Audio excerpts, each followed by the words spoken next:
coming up on Don't Lift Off. I was scratching my head a bit. I didn't really know what to do, and then I got, the light shown at me from Terry, gave me a call. I remember that kid. They're asking me to come drive a Porsche. So every Japanese car has a name, so we've gone with Vanessa the EP3, but all engine components have been in and out of Vanessa at some stage.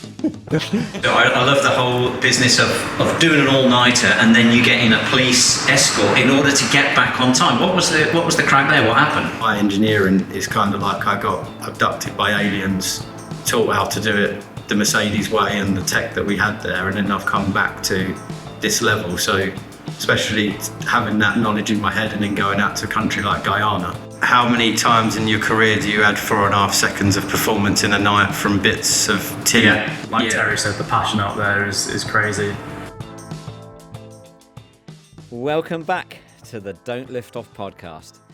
My name is Anthony Dunn. I'm a former single-seater and sports car driver, and this is the Don't Lift Off podcast, as I've already just said. And yes, that is a mullet. For people just listening on audio, you won't know on earth I'm talking about, which is probably just as well, actually. All right, today I'm heading down to Essex to meet a couple of guys. I'm going to meet Terry Radbourne from Bourne High Performance Powertrains and his driver, Will Redford, who is a young, upcoming 20-year-old driver from Warrington in the UK. Why am I meeting these guys? Well, I've been put in touch by Bryce Wilson, who Terry used to work for. And Bryce was podcast guest number 13, and he's just been out doing an event with Terry and Will out in Guyana, of all places, a country in South America. It's a Caribbean country, actually, that I'd never really had any understanding of any involvement in motorsport, but they've got quite a rich heritage, actually. Terry's background, after he worked with Bryce, I believe his background was building Honda Civic engines, which Bryce ran in his sports prototypes back in the day, which I raced in V2V and the Speed Series as well against Bryce. But from doing the fairly grassroots stuff of building Honda Civic engines, Terry then went on to build World Endurance Championship engines, Le Mans engines. He did a stint for Mercedes Formula One back in the days when Lewis Hamilton was a championship-winning driver with them. So he's got quite an interesting history of building some pretty high-end engines, and now has his own concern down in Essex. And the driver that he's been working with recently, Will, he's got quite, I suppose, becoming a more orthodox background now, in that he's started in sim racing, didn't have the budget really to race cars to any high degree, did a bit of sim racing and carried on doing his sim racing, but also then started to do a little bit of junior Saloon Car Championship, became a front runner in that, and the Honda Civic Cup, became a front runner in that despite not having a big budget. Then he got an opportunity to race over in North America, quite a interesting scholarship for sim racers. So they were for all sim racers to give a chance to race a Radical SR1 in a SR1 only championship in North America. So not only did he win the scholarship, but he also dominated the championship, taking 6 wins out of 10 races. And off the back of that, he's just been racing a Porsche GT3 out in Guyana with HPP and with Bryce coaching.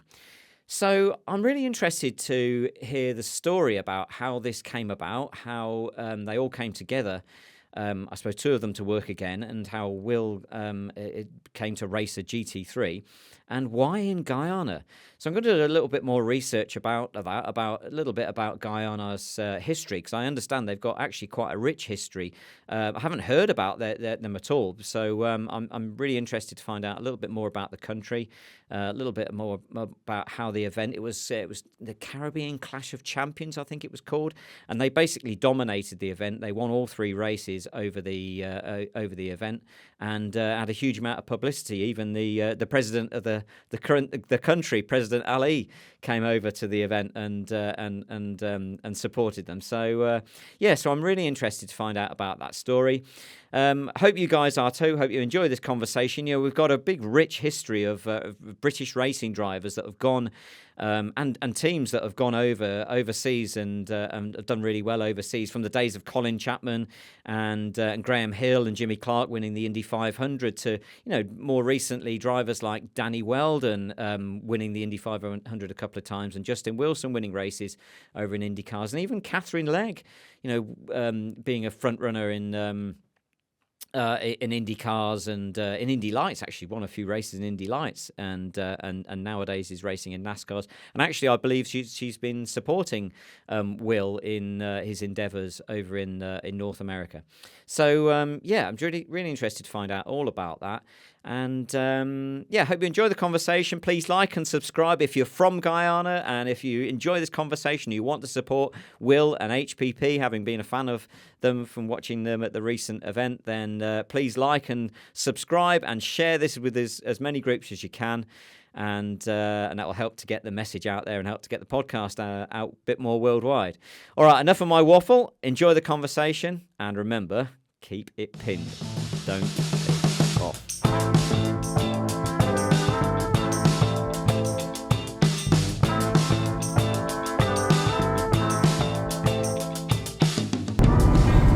What a lovely sunny day. So I've done a bit of research into Guyana and the motor racing scene, which mainly consisted of looking online on Facebook to see what videos I could find out there, and then having a long conversation with Grok, which is Elon Musk's AI. And it's quite interesting what I found out. So in 2015, essentially, Guyana struck oil. So ExxonMobil found an oil field off the Guyanan shore, which was worth 11 billion barrels of oil. Relatively easy to access oil. Now, in comparison to, say, the UK, obviously it's a British podcast, but in comparison to the UK, we have a North Sea oil field which is around about 3 billion barrels. Not that we're really drilling into it, but don't get me started on the politics of that.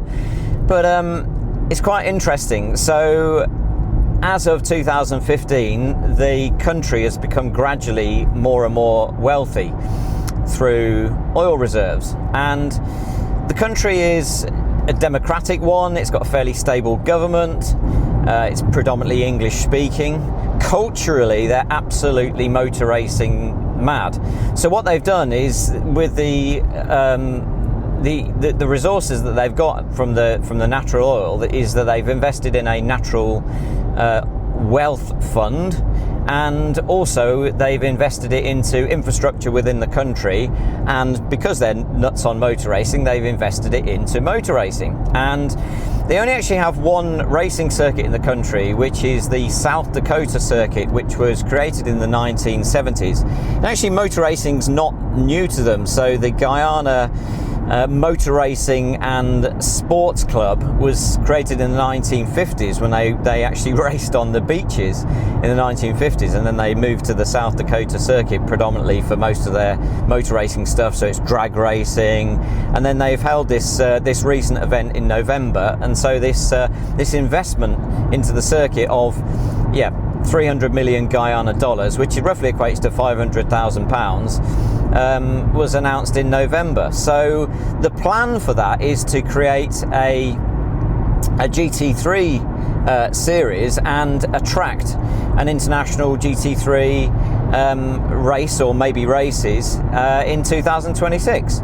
So that's the plan, and that's how Guyana has come onto the radar of the team that I'm heading down to see today. So it's a rough background. So it's very interesting, actually. I didn't realise, but Guyana has the fastest growing economy in the world. So the growth of the economy is 16%, which dwarfs any other nation.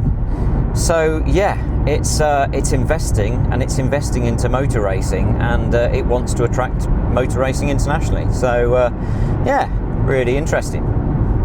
So I'm here at Bourne HPP, so we're going to find out a little bit more about their facilities and see what they're all about. There's something's quite interesting. Look out.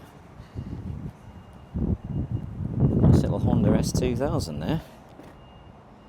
They've got a multitude of workshops here. This is Terry. Welcome to Bourne HPP.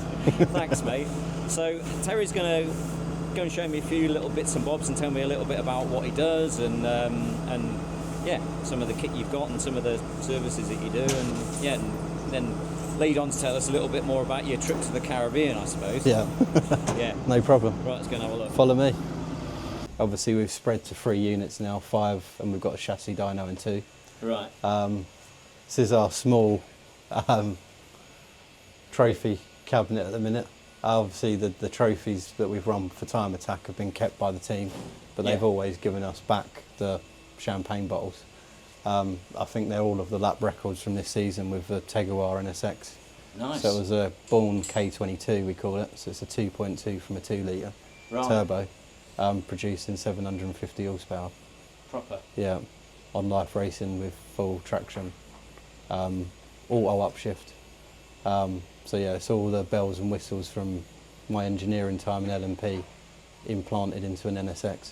Right. We'll talk to you about your history with that as when we have a sit down. So yeah, tell us about a little bit more about. We've just seen Liam. I've accosted Liam. Yeah. And talked a little bit about sort of CN cars because that's kind of my background is racing these. Yeah. Long time ago, but yeah. Obviously, my background is I am an engine engineer from LMP to F1. So we've the core business is building engines and management systems, and mapping is my speciality.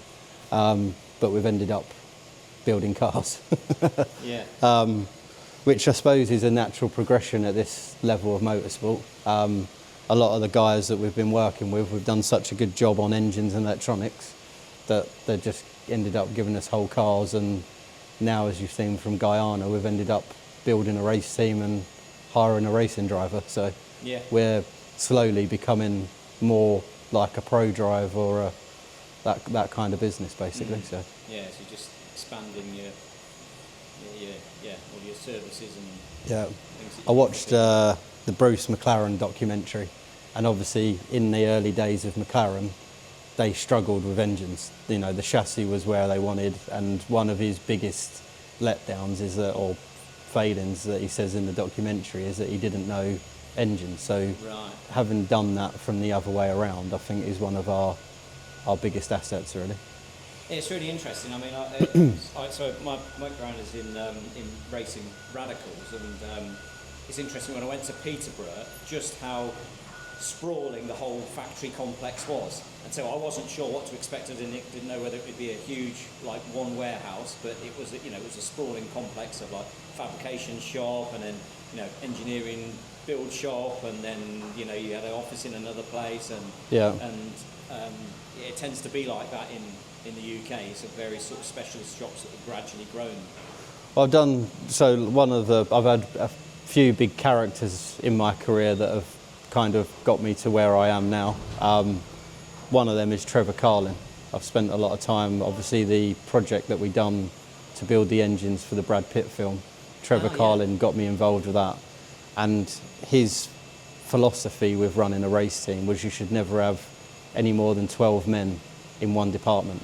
A rugby team's 12 men. If you have any more than that, people start to slack and basically you lose efficiency in a team. So actually having the business spread out over 3 different units at the minute, I think it's a lot better because you don't have too many people in one place. Yeah. And obviously how we've got it spread out, this is mainly chassis and engine build. Unit 5 is going to be offices and parts, and then obviously Unit 2 is chassis dyno. I'm pretty confident that we're going to end up with a 4th unit, and the 4th unit will probably just be completely engines and an engine dyno, like a bench dyno. And this will end up, Unit 12 will end up just being chassis builds in the end, and the engines will move next door. So I think having it segregated actually helps the efficiency of the whole company. Yeah, interesting. Cool. So maybe you could take me around some of the places, or Yeah, obviously we've got design through in that office there, so we've got 2 designers full time. It's only in the last sort of year that we've had that facility, so a lot of the components that we've been designing have been really sketched out on a fag packet, but we've now gone to full CAD SolidWorks, and an offshoot from that is that we've got a 3D printer. The printer that we bought is big enough to print a whole engine, so we can even print bodywork parts. So obviously the aero that we used on the GT3 Porsche was all designed here, printed on this machine, and then Joe come up with a clever 2-pack glue to coat the 3D printed parts, and they managed to do the whole week on that car without delaminating or warping so yeah, it was a bit of because we didn't have a lot of time to prepare, it was quite a quick solution, but it's ended up doing us proud. So yeah, nice. That's it again. So what's this area then? So this is engine build. Obviously this has always been the core of the business. This is our K20R spec engine. So this is a 2-litre engine. We've had 296 horsepower on pump fuel, which 300 horsepower from a 2-litre has always been the magic number for any engine company to chase.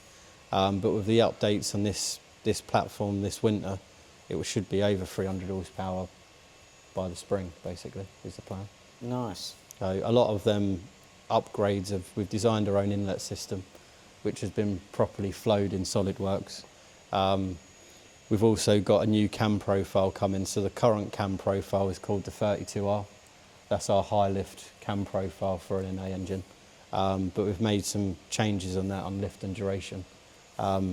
Just feedback, we've probably got about 20 of these engines all over the world at the minute. Really? And I can remote into Life Racing ECU and constantly pull data, so they're constantly evolving. Obviously the trip out to Guyana was a K20R as well, that engine in that Civic. All the data that we got from Guyana just keeps strengthening all of the maps, and they just keep getting better and better, basically. Right. So, Did you get that all about the cams and everything there, Will? Yeah. Could you repeat everything? Actually, you probably could. Not word by word, but yeah. Well, I'll have to anyway when we go to PLRO. That's a sales pitch, isn't it? Yeah, I suppose so, yeah. We've obviously got a e-commerce website, and we sell parts for our own design parts all over the world. So valves. What's the website? So it's www.bournehpp.com. Bournehpp.com. Yeah, okay, there's a new version coming in 2 weeks' time. So that will be launched before we get to PRI. Oh, nice. Right. Very good, very good. We're now going to try and surprise the camera crew. Those boys are around.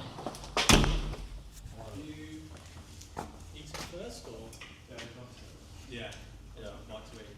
We're actually recording now, so I thought I'd... I was ready for lunch. Well, I'll be going away. Well, that's recorded nice pictures. What I do. All right, ready? Hoping that's in all of them. Do you want? What do we do now? This is where to start. Start talking.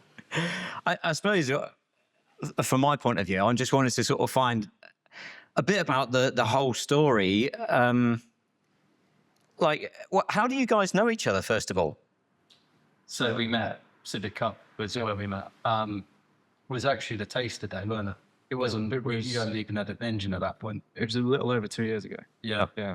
So it was a taster day at Silverstone, a team that Will drove for them. They had a taster day. I think it was like 200 quid, and it was, they'd kind of invited me down with the other engine builder that worked for us at the time. So I just went down to drive a Civic Cup car. Oh, okay, so you got a chance to actually drive it yourself then? Yeah, I've not done racing myself. I've always been the engineer, but it was an opportunity to actually feel it had one of our Civic Cup engines in the car. Yeah. So I was like, this is a great experience for me as an engineer to actually feel what one of our engines feels like, basically. Yeah. Was it on the national circuit or was it on the GP circuit? Silverstone, yeah, the Shorter circuit. Shorter circuit, yeah. Yeah. So that was the first introduction to Will and his talent. Did you have to sit next to him? What was the did, yeah. No, were you the instructor? We needed was. enough. Amazing. It was a wet day as well. Lovely. Luckily, we had rain sports on, so it wasn't that bad. But it was, yes, it was a bit interesting, Terry's driving style at the time. But it was good because he was. That's very diplomatically put. Yeah, well, he's the boss, isn't he? So I can't say too much. But he's very confident behind the wheel, so he'll just send it into a corner and not think about the consequences. Amazing. So It's pretty much how I run this company. yeah, that's it. We're flat, we're halfway through, and now we realise it's not flat. Yeah. yeah, but no, it was a good experience because it was my first time. So I do a bit of coaching at Alton Park. I'm an arts instructor at Alton Park. Oh, okay, yeah. But it was my first time being or coaching that wasn't an experience day there. So it was my first time, doing a day like that where you've got paying customers in the car and it's a proper race car and it's a proper setup at a track rather than just an experience day where someone jumps in for 10 minutes and you got to, teach a Billy how to drive. Yeah. So it was a good experience for me, and then that led on to me then working for Benchmark Racing, which was the team as a driver coach, which then I guess eventually led on into this and the future of what we're doing. So it was kind of the start of the first day I met Terry, but the first day that I also got into coaching and I got into that side of the sport properly. And he basically didn't kill you, so you eventually ended up working together, which is a bonus, really. Yeah. But so one of the things that I think you mentioned during our brief phone conversation was you had a sim background. Was that before you went to do your junior Saloon Car Championship stuff? So my racing background is a little bit different to most, but it's a background that's becoming more and more common, I think. So I started off sim racing, and my dad has been a massive advocate of sim racing all his life. He's never had the money to race, but he's always loved racing. Yeah. And sim racing was So he was into sims, and that's got you into sims. That was his outlet for it. Flight sims, racing sims, whatever. Right. So he's had me sort of having a go on his sim here and there every now and then since a very young age. And it was the first COVID lockdown was when I really got into it because there's nothing else to do. So he bought me a subscription to iRacing, which is what he was doing at the time. Mega. And then it sort of just progressed from there. And I quite naively, quite quickly wanted to get into a real car without understanding how that world works and, the world of sponsorship and that sort of thing. Yeah. So we started off doing the Ginetta Junior Scholarship back in the winter of 2020. So it would have been the 2021 season. Right. Didn't do very well in it. It's my first time in a car, first time doing anything like that. I had no idea what to expect and I was awful. Yeah. I actually stuck the car in a wall. Not hard into Whereabouts? So it's at Brighton through the chicane around the back. Is there a wall at Brighton? I've never I found managed that. to find one, so clearly it didn't break anything. It was just like we went through the chicane and I hit a curve. The rear went round because it was wet. I've never experienced wet driving I know before. that one at the end of the back straight. It's quite a fast chicane, isn't it? Yeah. And it just spat me off and hit a wall at like 5 miles an hour. Yeah. But, didn't do very well in that. Stopped doing that. And then that was kind of like, it was tough because I knew I had the talent and I'd seen that from what I was doing on the sim. I was racing at a very high level at that point. Right. There's a team called Apex Racing Team, which is a professional esports team, which I was racing for. Oh, okay. I was So you're doing these big a events. professional esports racer. I've raced against Max Verstappen. I've done this, I've done that. But I didn't understand the world of it. Yeah. So I'd never been in a real car before. So we then went and did the Junior Saloon Car Scholarship. And I fared off much better on that. This was a few months later, so started 2021. Unfortunately, didn't win it. I got beaten out by Chloe Grant, but it was a very close second. And I sort of from there, I got offered a half season in the JSCC for a very good price by the top team at the time, which was Bourne Motorsport. Okay. And I managed to raise a sponsorship to go and do that, which again was self-taught. That was all my first time trying to do that. Raised a sponsorship to do that. Did that first half season. I stuck at the podium 6 times in 11 races. Wow. First time in anything. And then it kind of just progressed from there, sort of trying to take a step up each time to where we are today. So you got onto the podium in junior In junior saloons, yeah. So I did half a year, 5 rounds, 11 races total, and I finished 10th in the championship out of 37. Third place rookie with 5 podiums, I think it was, out of the 11 races. Yeah, that's So good. if you just added up the if you just added up the races that I did, I would have been like third in the championship. Yeah. So straight into it, no karting experience, 2-3 years on the sim, off we go. Yeah. And then from there, I went into the Civic Cup, managed to raise the money to buy a car and start racing that, which is where I eventually met Terry when I was racing for Ben Sharp Racing. And yeah, we just sort of kept ploughing on. The last 2 years I did in the Civic Cup, I never managed to finish the season. Right. The financial just side. running out of dough. Yeah. But we'd always at the start sort of have the budget for the year if nothing went wrong. But this is motorsport and you know, stuff Things happens. just go wrong. Yeah. Whether it's a crash or an engine blowing up, that sort of thing, which is actually where my relationship properly started with Terry. Is the start of last year. We turned up for the first round, done no testing, no winter testing at all. Turned up for the first round, Friday testing, the engine was down on power, which we didn't know about. Right. So I did the first weekend, and then we needed to find an engine basically from there. I didn't have the money for an engine. So the relationship between Ben and Terry, they sort of worked it out a bit. I got put in contact with Terry, and Terry supplied me an engine for a sponsorship deal. How can we support this kid kind of thing? Yeah, I mean, obviously, I knew his talent. Ben had told us his talent, so he was up with you. It's the only thing in my career that I've not won as an engine engineer is Civic Cup. So we tried to rent him an engine because we needed somebody up the front of the grid with our engine, basically. Right. In Civic Cup, can different tuners tune the engines? How does it work? So it is a one-way championship. It's a controlled ECU. The Right. only bit that's free is the engine build. Right. But that's built to regulation. So it is a very hard, you know, it's not really about us and what we do. There's all the little bits of engine builder balancing and stuff like that we can do. But really it's down to the driver. But it's always been a brand recognition for us. If our engines are doing well in Civic Cup, I'm going to sell more Civic Cup or more Honda parts through the website. Yeah, that So makes sense. it's kind of always been a bit of a postcard for us to what we can do and the bits that we can supply. So Yeah. I think obviously in the world of motorsport, you've got touring cars, you've got TCR, which is on the same weekend. And really the next down, the most professional championship is Civic Cup. Yeah. So it's quite a big thing for us. Yeah. Well, so the other thing I'm interested, talking about like Civic engines, they were the 2-litre engines, the same engines that are in the CN cars that we were looking at earlier, and that's kind of my background. And the reason why this podcast is happening was I got a call from Bryce Wilson, said, you should really speak to these guys. It's a really cool story that I've just been involved with. So you started life in motorsport working for Bryce then, with If Motorsport, It was actually advanced engine research. And obviously that's where I first, when the K20 was new. I think the engine before that would have been like the 2-litre Duratec, but CN Weld wanted the best 2-litre engine, and that's why all CN cars ended up getting built on that platform. Right. So I got into Hondas in the early 2000s when they were a brand new engine, straight out of Honda, and obviously the first deal was CN. So I think at AER we had like 2 or 3 teams in the beginning, and we ended up with kind of like half the grid in the end. And my first big role was like manager of CM for AER. So I had a pool of about 16 engines. We would normally build about 20 every winter on the dyno, mapping on life racing management systems, tuning exhaust systems for that championship. So it was ECU and exhaust system that was free. It was a Group N engine, again, like Civic Cup. So that's where my experience with Hondas started, basically. I bet our paths would have crossed actually, because in 2008, 2008, we had an AER engine to begin with before we went to mount tune in the end. Just issue it had with the gearbox at the time. But we'd have probably met each other without really knowing each other. I feel like we've been ships in the night, to be fair. Yeah.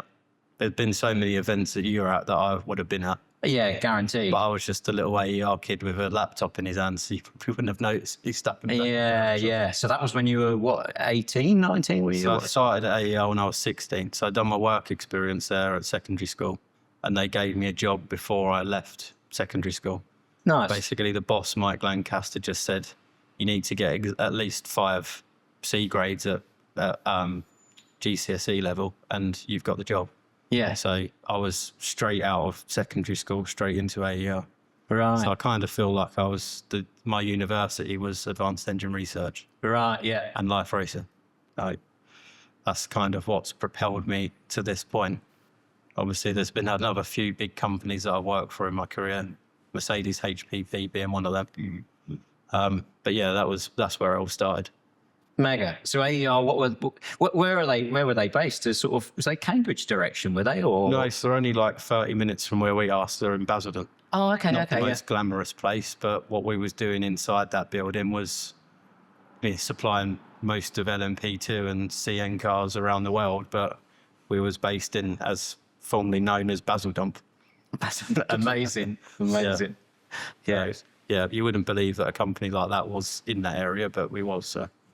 Well, that was the thing that it's like, if anyone sort of watches this podcast and it's one of the things that you gradually understand when you're involved in motorsport, that British motorsport is made out of lots of little specialist companies often. And sometimes they'll come under an umbrella company, but you'll go to an industrial estate in the middle of nowhere and then you'll find an absolute gem in the middle of it. It's like, oh my God, what are these guys making? And some of the cars that they've got in the building, it's just like, it's a really interesting industry. And as I said, as we were saying earlier, Radicals is my background in Radicals, and you go to their factory in Peterborough, and it's like 8 different workshops, all kind of sprawled over this industrial estate, and each of them are specialists at different things. And I suppose that's in a way what you're creating here. I think that's the biggest juggle. Obviously, when you're passionate about winning, which I am, a lot of the capital or overhead needs to be spent on future development. So it's very difficult to ever want to spend money on big flashy premises. Yeah. Obviously, we've been quite lucky over the last few months that we've been involved with the projects that we have that have allowed us to expand. And we're on an okay site, and it looks like it should from the outside. But obviously, the big core in any motorsport business is making your products as good as they can possibly be. So yeah, I suppose that's why you generally find these gems of companies. Well, Minardi, I've heard about Minardi workshops and, a team that can do what they done, but the building is a shack in the middle of Italy somewhere. Yeah. We're not a shack, but we're quite a nice place in Amsterdam. Yeah, mega. So how did you end up working with Bryce then? Was that because you supplied AER? I remember Bryce was running AEI engines then. And was that the first race team that you got involved with? The first meeting with Bryce, there was a VW UK round at Anglesey. Yes. So he'd been supplied an AER engine. It was in his car and he had his big money guy driving with him, sharing the drive. The engine picked up a piston ring in qualifying. I turned up just after qualifying with the AER van and spare parts. He told me what the issue was, and I said, well, I've got a spare cylinder head in the truck. I've got some bottom end components. I'll try and build you an engine in a night. And that's what we've done. So Liam, that you met earlier, Bryce's lead mechanic at IF, obviously he's come down to help us out on that Wolf project. But basically, Liam stripped the car. I think we started at about 5 p.m. on the Saturday, and the car was up and running at about 6 o'clock in the morning. So I'd rebuilt an engine in the night in a tent at Anglesey in the freezing cold with a space heater. The engine went in the car, and then Bryce went out the next day and won the race. And much to our annoyance, because I was in that race and I qualified second in that race, and we didn't win. Yeah. So basically, he come out of the car and pointed at me and said, "You're definitely coming back," and that was my first introduction to proper track support and being a face of the company, basically. Doing an all-nighter on the coast in Wales. The all-nighters haven't stopped since then, but that was my first break-in, basically, so.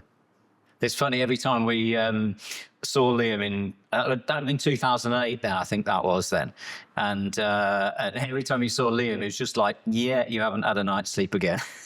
That was the general IF Motorsport philosophy, if we're going to work harder and we're going to win, we're going to be here all night. So yeah.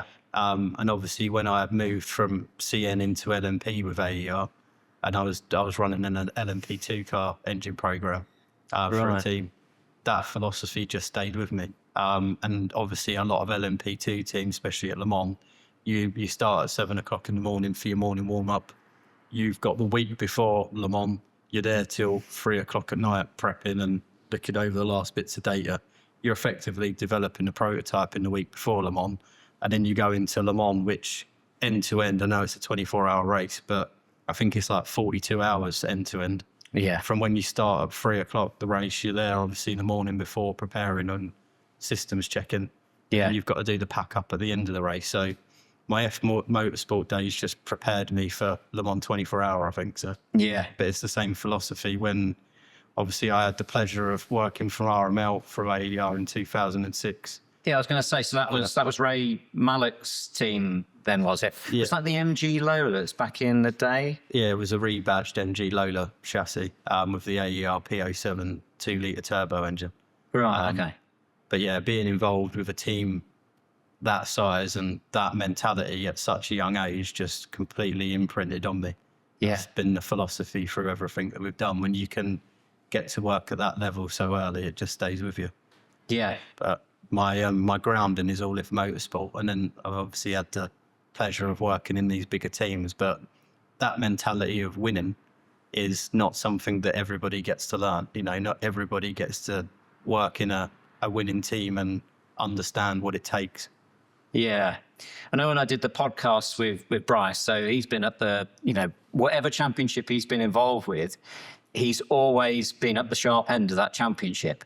And yeah, it's been good to see him get back out as a coach and get involved in motorsport again, because like the wealth of knowledge that he has is I think it's out of the box thinking with Bryce. Like, he taught me from a young age, this is what everyone else is doing. Why are we not thinking about everything else that we could possibly do? yes. And then I think the biggest thing that any engineer, when they get to a certain level, is the feel. Like, you can read all the textbooks that you want, you can understand all the CAD design and all them bells and whistles that we call it in engineering. But to work with somebody that close that was at the level of driving that he was and give me that feedback and understand, his feedback was so good I could understand what the car was doing. Yeah. Like, it's just another level of feedback. And if you can work like that, obviously, this is how you Ross Brauns and people work like that back in the old day before the data. And I kind of had the best of both worlds. I had the data knowledge from AER and the guys teaching me there how to run data acquisition on live ECUs. Right. But then going away with Bryce, I mean, we'd done a two-week test out in Spain, and my engineering talent, he was like, forget all of that. Let's do it the old school way. And then to be able to be, I think the Italian mafia say, book smart and street smart, and you're twice as smart. That's kind of what I've learned with Bryce. So like, even back then in the V2V days, we was working out the tyre deg over a 2-hour stint, and we had the life racing 12 position. Yeah, you told me about that. That's fascinating. So from his feedback, I would create 4 different ignition curves and then put adders on top of them. So we would actually add 12 positions of ignition. So as on a dry condition, as a tyre was falling away or degging, as you would call it now, we could turn the engine down and control that rear slip. And obviously, as soon as a wet condition appeared, we would have all the wet maps that I would flash straight into the car, and that would just give us the corner exit traction. And obviously, the big jump up from AER was getting a job at Mercedes HPP. Yeah. And working in F1 on engine power deployment is where I ended up, and energy recovery. Right. All of that old school feel and knowledge that I carried there just gave me a massive starting point to deal with what I was going to face in F1. So it's that old school feel that I've learned for Bryce that's carried me through my career, I think. Yeah, mega. So it's mega grounding. So whereabouts were HPP based? Were they at Northampton then? They're in Northampton. So it was Brixworth that I worked for, the engine department, but we had a full chassis dyno at Brackley. Okay. So I kind of got, when I first started in F1, we was still on the V8 and we was making a transition over to the V6. So I was with the teams that were developing the V6 engine. Obviously at AER, I'd done 3 blank sheet, or been involved with 3 blank sheet engines. We'd done the i4, we had the Mazda contract for another i4 turbo engine, and then we'd done the twin turbo V8. So being involved with blank sheet engine projects is what I'm used to. Obviously I had turbo knowledge, I had Bryce's knowledge of traction and corner exit, and that kind of gave me all the tools in my toolbox, as Bryce would say, to tools in your toolbox. Yeah. So when I got there, like, it's obviously a bit daunting, a bit like me sitting on this podcast is a bit daunting for me. I'm normally the man behind the laptop. But when I got to F1, I had the tools in my toolbox to do and give knowledge and not feel out of place. I think that's the biggest thing when you go into a big team. The first day before you get there, you're like, am I really good enough? Have I really got...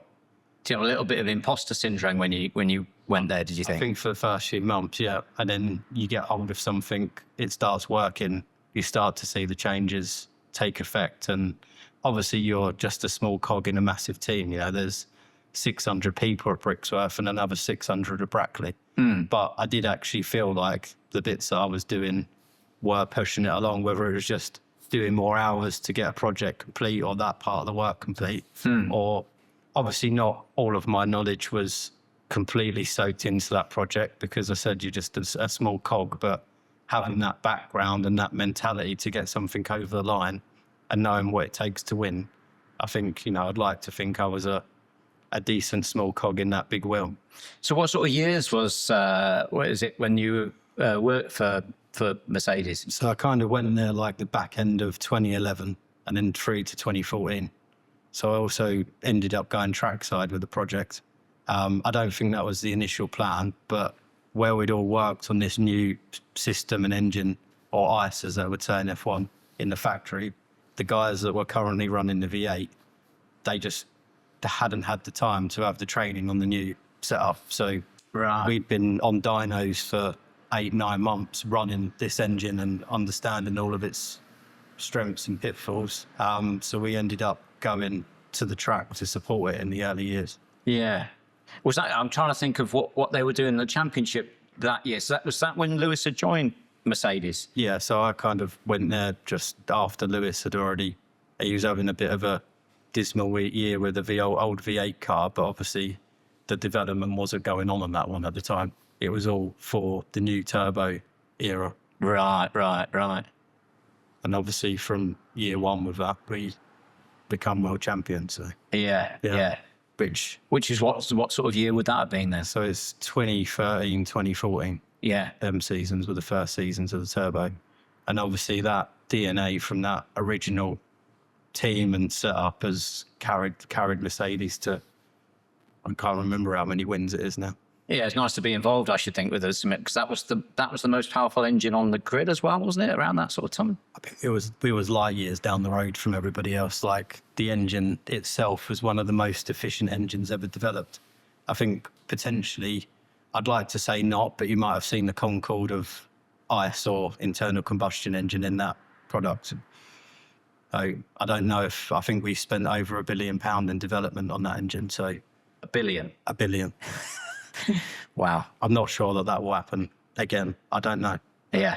It'll just But so much so that all the teams wanted to get it, didn't they? It's like, this is the engine to have. Yeah. So you had so many customer teams after that point.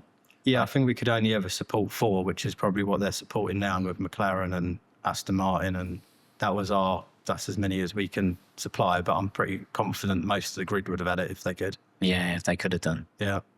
Yeah, mega grounding. But again, like being in a team, like, I mean, the only way that I can relate to it is like I've fallen off of a spacecraft.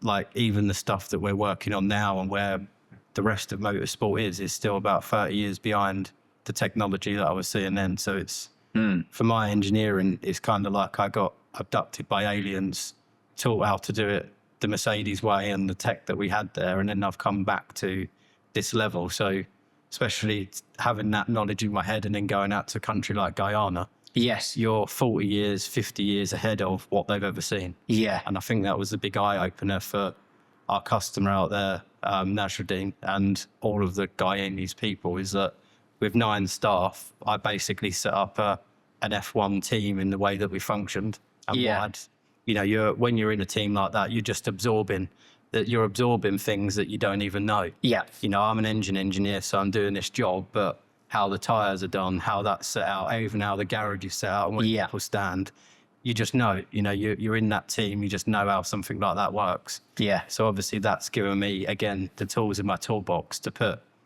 I called them the best of the best, the guys that I took to Guyana, the 9 people that we took, Will included, even his brother with the marketing side. Yeah. Cam that you met earlier is one of the best cameramen that I've met, and Rob in the UK.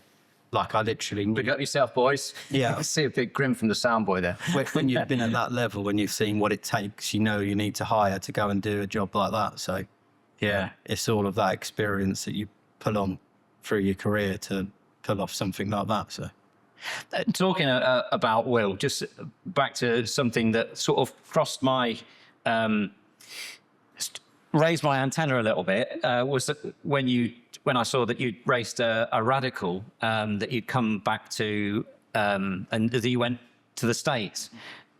Tell me how that all came about, because that sounds a bit of an unusual route again, but I suppose it became more usual when the film Gran Turismo came out and people understood that people can come from a sim background. So how did that all come about? The whole program is called Racing Prodigy. And it's really interesting in the way it works. So kind of the whole philosophy is opening up motorsport to people who can't afford it. Or just, you know, if you look at football, right? Anyone can play football, whether it's on the street with a blown up, you know, shopping bag, or there's grassroots football, and it can go all the way up. And that's what they want to sort of open the world up to, is people in motorsport being able to start on the sim and go all the way up, or start in grassroots karting and go all the way up. So what they hosted was essentially a scholarship program. And the way that I got into it was through sim racing. So it was around, I think it was around 100,000, 150,000 people that entered the program. Really? Through various different routes. And I won their sim championship, which entered me into their shootout to be drafted. So you won the online championship? Yeah. So I won an online championship. And then from there, I was invited to a shootout over in Atlanta at Atlanta Motorsport Park.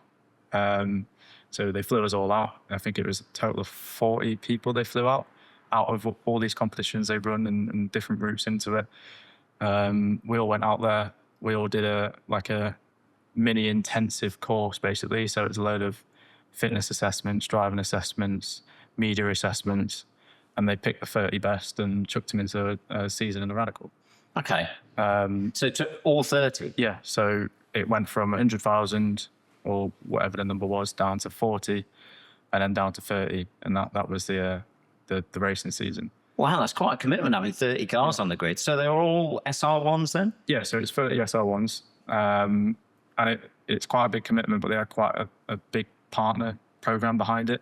So Williams were involved, the F1 team, and then Thibaut Courtois, who's a professional footballer, plays for Real Madrid. He is also involved. He's got his own racing team, so he put a load of money up front, and there's a few different businesses here and there that put a load of money into it. And their whole reasoning was it's a way for them to change the sport, and they wanted to be involved with it. And that's the marketing side that worked for them. But yeah, it was really exciting, and we ended up winning the championship. Yeah. Yeah. So, I like the way you use we. Yeah, well, it was, it's a very modern racing thing, isn't it? Yeah. But it is we. I get what you're saying. As a team, we won the team's championship, and then I also won the driver's championship. Okay, so yeah. we won both in a way. Nice. So was this run by different teams then, was it? How did it work out? The company that runs it all own all the cars. Right. It's all sort of run by them, but each individual team has their own mechanics placed in the team, their own driver coach placed in the team. So my driver coach while I was there was Katherine Legge. Oh, wow. Yeah. And it kind of like, you'll have a team manager, you'll have your driver coach, and you'll have these mechanics, and you all work together as your own entity in a way. But another way that was really cool or really useful was the data was open. So every single car on the grid, everybody could see the data from what that driver was doing. So because they're all about developing drivers, if someone was faster than you could see exactly what they were doing through the data. Yeah. Which from a driver's point of view, it's hard because you can't hide what you're doing, but it also makes you work harder because everybody can see what you're doing. Yeah. So you have to be the best. So you have to keep progressing all the time because people are going to catch you up. Yeah. Yeah. Yeah, that's how most teams will operate internally when there's like 5 or 6 cars. The Radical teams that I work with, because that's obviously my racing background. But when you've got like 6 cars in a team, you're all comparing to the fastest driver. But when the whole championship is comparing, that's quite a good thing. Yeah. And it's also a good way to keep it fair. You've got 30 cars across the grid, and it's also a way to see, you know, the setups were all locked in a way, so we couldn't really change a whole lot. There was a few little things we could tweak, but we couldn't go and, you know, change the entire car to make it faster than another car. So it was all down to the drivers, and it was also a way that, you know, if someone was 5 miles an hour up on a straight, you know, you could point out to the scrutineers and they'd have a little tweak of that car and turn it back down again. So it was fair. Right, yeah. It was a way to keep it fair. Yeah, it's funny that the very first year the SR1s ran in the UK, I was coaching Colin Noble, who ended up winning that championship. And we were running with just lad and dad. So it was his dad was the mechanic and Colin Jr. the driver. And no one knew anything about the cars at all. So you could only change, I think, ride height. I don't think you can even change the wings. It was mainly ride height and towing. And we ended up, I don't know how those cars ran back then, but we ended up with like anti-rake, negative rake. Mm-hmm. And, but it was the way because the cars were short wheelbase. They didn't have a rear diffuser, or not one that particularly worked. And yeah, we just needed to stop the thing oversteering because they were running on road tyres as well. Were they running on road tyres out in the States as well? The Hankook treaded tyre. Very similar to what we were doing. We had wing adjustment, ride out adjustment, and tyre pressures. That was mainly what we messed with. Yeah. And then same with the data, the way you could see every single car and their data, you could also see how they were set up. So they'd log all that, they'd put it all in a drive, and every team and every person. So you can see what the setup was as well. So if there's a car that's faster, you can look and see, oh, he's running this wing angle, this ride height. So people could copy a setup. They could see how a driver was driving, and it was just all about developing drivers. And you know, it was hard, but it kept it fair. And it's an interesting way to run it, but it worked out. So were you going out to the races each time, and you'd go out and you'd go and learn the circuit? Was it like a 3-day race weekend? How does it work? Yeah, so it was 3-day race weekend, test day, 2 race days normally. I think a few of them were test day and 1 race day, to keep costs down. Yeah. But it wasn't testing wise. So we all had 1 set of tyres a weekend, and it was up to us how we used them. And we very quickly figured out that if you didn't run on a tyre, it'd go faster, you know, because you're not putting wear on it. Right, okay. So we basically try and do as little testing as we could, because we didn't have to set the cars up fully. We didn't have to do a lot. It was just little tweaks, you know, get your driver comfortable in the car and out they go. So I think the biggest example of it is the last round of the season, when we're all, you know, going for it as hard as we can. We turned up at Knoll Motorsport Park in New Orleans. Everyone had 1 set of tyres, and I think I did 4 laps testing. That was it. Because we'd already been to the track before for the first round. We turned up, did 4 laps of testing, got acquainted, and parked it. Nice. We went into qualifying, we put it on pole because we had that tyre advantage. Right. It wasn't a massive amount, but it's enough to make the difference when everybody's so close. Yeah. And then it also carried on into the races as well. And the reason it's so important that weekend is because we had 2 40-minute races rather than 15-minute races we were running the previous rounds. So right. we had to keep them 2 40-minute races. Wow. Okay. And it was really hot as well. And, you know, it's a treaded tyre, it overheats and it starts shredding itself apart. So, you know, it was all about tyre wear, and it was all about keeping running down, and it worked out. Yeah. Just keeping the tyres as cool as possible. So whereabouts for the races then? So New Orleans, you said? The shootout. So we went over, flew to America, did the whole shootout program. That was in Atlanta Motorsport Park, which is like a privately owned sort of, I want to compare it to a golf club. You know, it's like people might buy a house by the track and they can go and run on it whenever they want. And it's like this whole sort of entertainment center for racing and motorsport enthusiasts, rather than your Atlanta Motor Speedway, you know, your big NASCAR track. It was more of a chilled out golf club in a way, but it kept the track high down. It's a really cool track. So it's designed by Hillman Tilke.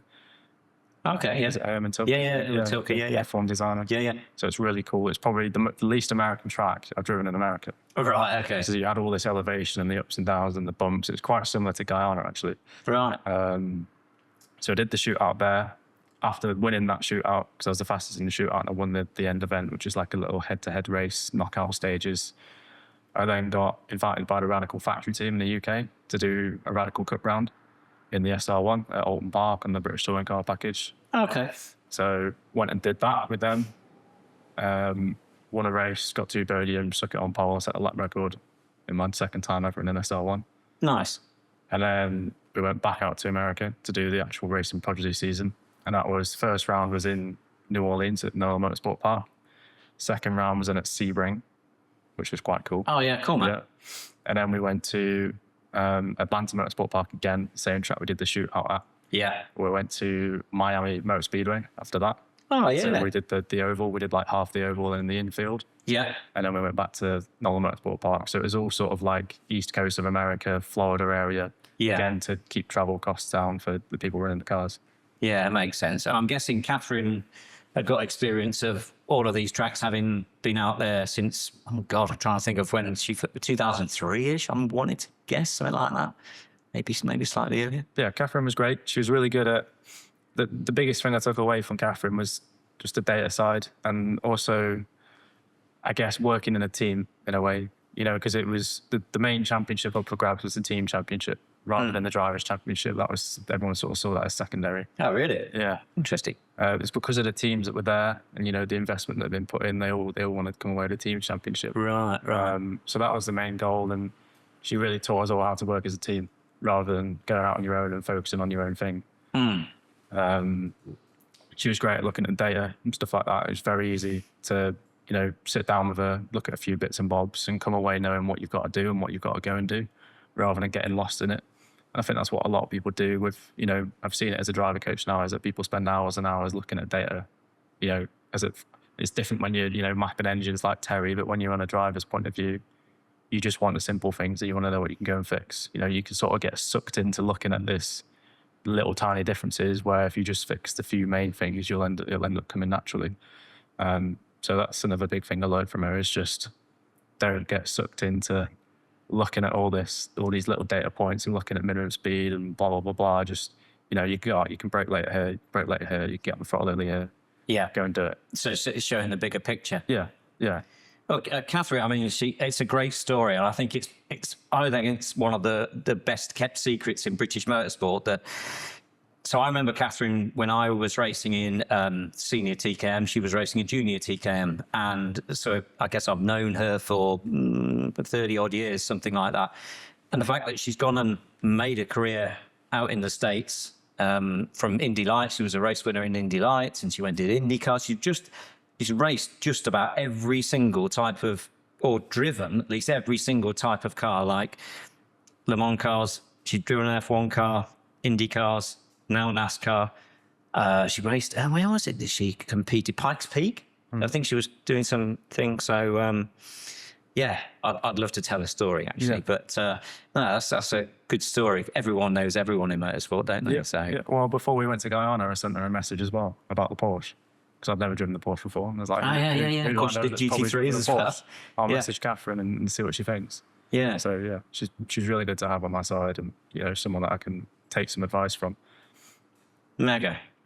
And so from the back of that then, so you were kind of got to what the end of the year, didn't really know what you were going to do. And you said to me earlier that, like, you were scratching around to try and find sponsorship for what you're going to do next year. And then you had a phone call from Terry. Is that something like what happened? Yeah, pretty much. So I think I told you this story. I was you know, sat in my room about 2 weeks before Terry called me, wondering how am I going to find anything to race next year?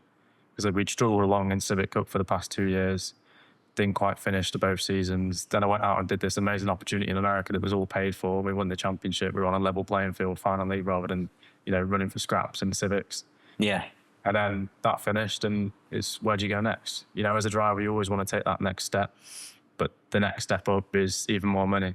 There's obviously the scholarship programs about, but then you've got to go win that, and you got to go through the whole process, and that then costs money as well. So, you know, I was scratching my head a bit. I didn't really know what to do, and then I got, you know, the light shown at me from Terry. Gave me a call. I remember that kid. They're asking me to come drive a Porsche. So, yeah, couldn't really have asked for it to go much better, really. So kind of like everything kind of fell into the right place at the right time. Yeah. One door closes, another door opens. You just got to keep sticking at it. Yeah. So, Terry, tell me how the whole thing with... I did an introduction on the way down here, and I was kind of like, Guyana, like racing in Guyana. So I had to find it. When we first spoke, I was like, when Bryce mentioned it to me, I was like, is that Ghana? That's in Africa, isn't it? And so I was speaking to my wife, oh, it's in Africa. I was like, no, it's in South America. Right, it's Guyana. Right, okay. Where the hell's that? So you're looking at it on Google Maps. Have they got a racing circuit out there? Isn't that on the Caribbean? How did the whole thing come about? Because it's kind of like a bit of a random story. Well, I mean, it just shows you the power of the internet. So we've obviously spent quite a bit of money on e-commerce website. We had a chat bot in the corner of the website. Me and Matt, that was at Bourne HPP in the beginning when it was just two of us, was literally packing up on a Friday night to go home. And all of a sudden, the chat bot computer was still open, luckily with the screen on. Chat bot starts going berserk. Somebody's basically messaging for an engine. That then turned into me giving them our phone number. They phoned me. I stayed on that Friday night, and they wanted a B16B, they wanted a K20, they wanted a gearbox. Then on the website, it obviously explained that we offer track support, which we've always done.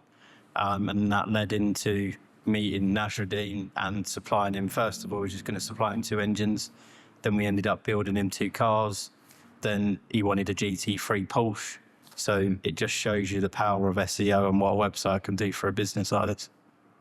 Oh, fascinating. And so did you go out there before what was it called? The Caribbean Clash of Champions? That's it, yeah. Did you go out there before then to do some support, or was this your first time you'd actually been on site, so to speak? Yeah, so he had 2 Civics that they'd built in Guyana, effectively. He had engines built in Trinidad and Tobago. They had Haltech management systems on. And I think before he committed to spending big money with us, this was 2 birds with 1 stone with him for him, basically. It was, can I trust this person? Are they going to actually come to Guyana? And can he do the job? So Haltech is not a management system that we normally look after, but taught myself how to map a Haltech ECU 3 weeks before going out, and then flew to Guyana with Ben Sharp from Ben Sharp Racing. Ben Sharp set the cars up, but the cars didn't really have a lot of tricky suspension stuff on, so he kind of just got them aligned and in a straight line. And then they had 1 engine dyno in the whole, or chassis dyno in the whole country. Oh, really? That we queued up for. And then I mapped a B16B engine for him and a K20 for him on Haltech. And that was our introduction to Guyana. And after that, we was there for 4 days. We got quite a lot of work done in the 4 days. And again, used the IF Motorsport work ethic. We was there till 1, 2 o'clock in the morning most nights, and left with 2 set up cars and 2 mapped engines, and he was ready to go racing. So how far was the dyno away from the circuit where you were going to be running? We didn't even have his own workshop at that point. So there was he was renting a bit of space in somebody else's workshop in Georgetown. The dyno was like an hour away. But even from that first trip to see how the country's developed, there was unmade roads, and like just getting from A to B, what would be like a 20-minute journey in the UK was like an hour and a half out there. Obviously, from the first time I went to now, the country's just developed. You know, the airport was just a small building, landed with 1 desk to sign in at. Now it's like a small Dubai, marble floors, electronic passport control. Like, it's just amazing how quickly, obviously money helps with that, and then finding oil has helped with that. But yeah, it's amazing what can be done in such a small space of time. So they're basically just getting stuff done and getting it done quickly. I feel like I know obviously we've got these other events to do through this year, but I just feel like every 3 months we go back, the country's just going to keep evolving. Yeah, it's accelerating, yeah. It was obvious when we was there this time, like the country and the Guyanese attitude is they just don't stop. There's trucks moving all night long. Like, the country is building up to be what they want it to be at such a sharp rate. I think the last 2 years, the GDP of the country's risen by like 60% year on year. Yeah, I looked at some of the stats on it. It's the biggest growing country in the world in terms of the economy. So 16%, 16.3%, I think it is, per annum. It's like, there's nothing that's really that close to it. I think they obviously got to, I think last month they got to 900,000 barrels of oil a month, which is, they've become the 3rd biggest oil provider in the world, and still the infrastructure's not completely set yet. You know, like the infrastructure there is just going to get better, and the country's going to become more efficient at delivering oil to the world. So It's kind of got in at the ground floor, which is good for us. And obviously the thing that they need, which is good for us, is promoting motorsport from Guyana, is helping to promote the country. And that's why we're on this podcast. As you said before, you didn't even know where Guyana was. And all of a sudden we're sat here telling the story about how we won a motorsport race there. So it's bits like this that's going to help the country to get to where it wants to be.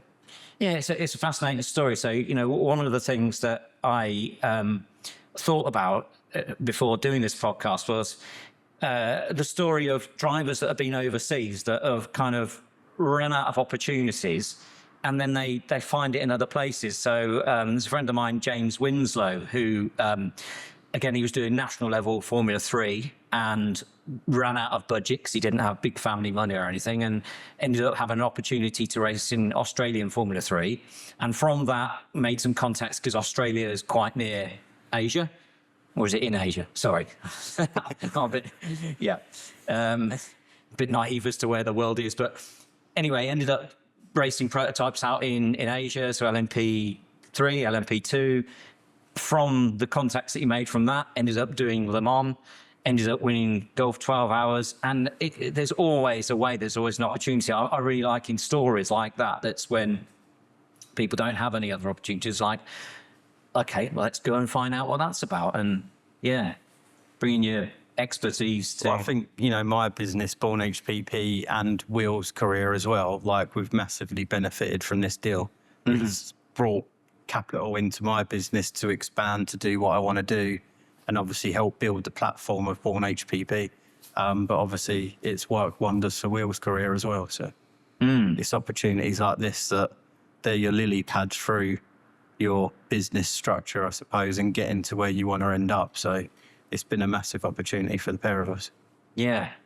So I say, I didn't realise that the Caribbean Clash of Champions, I didn't realise that was, there was GT3 cars involved. Obviously, I saw you were in the Porsche GT3. How many GT3 cars are in there, and what's their aspirations sort of from now and going forward?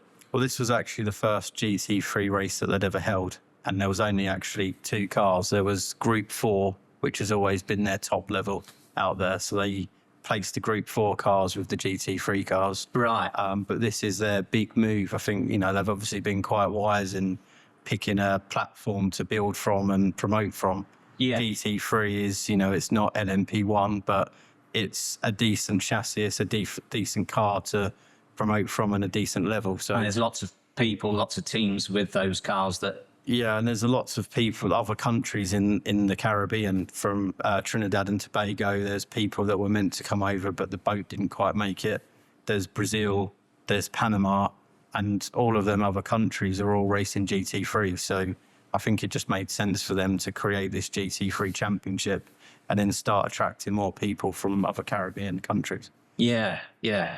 I saw there was something like I see if I can get the figures right. I see something like a 300 million Guyanan dollar investment, which roughly equates to about 500 grand in the circuit's called South Dakota. Yeah. Yeah. But the interesting thing is I didn't realize that circuit's been going since the 70s. And they started racing on the beach. So that would have been in, what's the name of the coastal town again? Georgetown. Georgetown, right. So I hear that that's where they started racing, doing like drag strip races. Yeah, and I think South Dakota used to be, it was a World War II airbase for the Americans. Right, and right. It obviously had a runway, and it's just kind of developed from that. But where it's quite undulated, the actual track itself is mega. Like, I'm sure you had quite a good time driving the circuit. It's not flat, it's not boring, just the characteristics of the landscape have lended it to becoming this amazing racetrack. And once they've obviously spent the money developing it and just making the facilities and parts there and retarmacking slight bits of it, yeah, it will just make for a mega place to go motor racing. It's got that old 1950s character, which I've always looked up to old F1 engineers, read their books, you know, and always wished that I could go back in time with the knowledge that I've got now to the 1950s, 1960s and be an engineer from that era. And I got all of that there. Like, it was like a dream for me. Bryce was saying that the culturally they're really into their cars. Is that the experience that you guys got? It was a passion that I've only probably felt at Le Mans or Sebring 12 Hour. Just the passion, the atmosphere, you can feel it in the air. Like, it's undescribable. Like, I'm just so grateful that we took Cam with us to film what we experienced, because without the video that we experienced, you just never would have been able to, like, what we're even talking about now would have just, it's undescribable and unbelievable. But the fact that we managed to have a cameraman with us to capture it all. Yeah, that's nice. Yeah. I'll put a link to the video when you release it. Some really nice footage, really nicely produced. Yeah. No, if we didn't have that, it would almost be unbelievable what happened. I think you need to watch that video to actually experience it for yourself. And they've managed to capture not just the visuals, but also the energy and the feeling while we was there, which is something that's tough to do. So. Yeah. And how did you find it, Will? Was it you took your brother over for a bit of support? I suppose you're fairly used to being in an isolated place when you're going out into the States, I suppose. So, yeah. I mean, I took my brother with me, again, like you said, for support.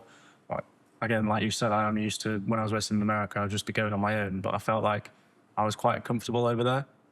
Whereas stepping into something like this, for me, it was quite intimidating. Just the car itself was quite intimidating. I've never driven anything like it at the time. You know, going out and being this, having to be this professional figure for client rather than going out and racing for your own career is a different feeling. And I think that's what my brother really helped with is in a way grounding me and just, you know, reminding me that I can do it and it'll be fine. And then the first time I stepped in the car, it was natural and there was no problem. Yeah. But it was a bit intimidating going in. But yeah, overall, it's just a bit of a mental experience, really. Like Terry said, the passion out there is crazy. Like, I think we became somewhat of celebrities while we were out there after we won both races because we beat the local boy, like the local hero over there. Right, okay. Like, everybody wanted... Did that go down okay? Yeah, but like everybody wanted photos, everybody wanted pictures. There's people coming up to me, like on FaceTime with their family, shoving it in my face. Like, I felt like an F1 driver. Yeah, cool, man. You know, even down to the car. No one out there had ever seen a Porsche before. So it's just this alien supercar coming in that they've never seen, never heard one. And it's just amazing to see everybody responding to that. What's the kind of weapon of choice over there? Do they have like, is it a bit Fast and Furious? What sort of, was there a modding community out there? It's Fast and Furious Guyana. Is it? Parts that you would see from a Fast and Furious film, just not finished exactly how it would be. Well, we saw a guy that had made a DRS rear wing using his wife's washing line. So he had washing line. So I thought it was just wing support. And we're talking around. We got to know a few of the characters and people out there. And basically he had a handbrake, hydraulic handbrake brake with washing line attached to a wing that he just opens and shuts himself. Like DRS? Guyanese DRS. Yeah. So it's like they've watched current F1, they understand it, but they haven't at the moment got the materials to, you know, they haven't got an actuator, a pneumatic actuator to run the rear wing. Yeah. So like, how can we make that? And this is, it's that old school engineering that I've always wanted to be involved with. Yeah, I was brilliant. basically back in the 1960s, and to see that innovation, like to do it, it's working exactly the same as if you had an actuator that was GPS controlled. It's probably better because the man can activate it when he wants and feel the car. Yeah. But it was a massive eye-opener, but it was just such a good experience from that side. To understand how to... we saw things engineering-wise that you would never see in Europe or the UK, but we haven't had to do it with their restraints.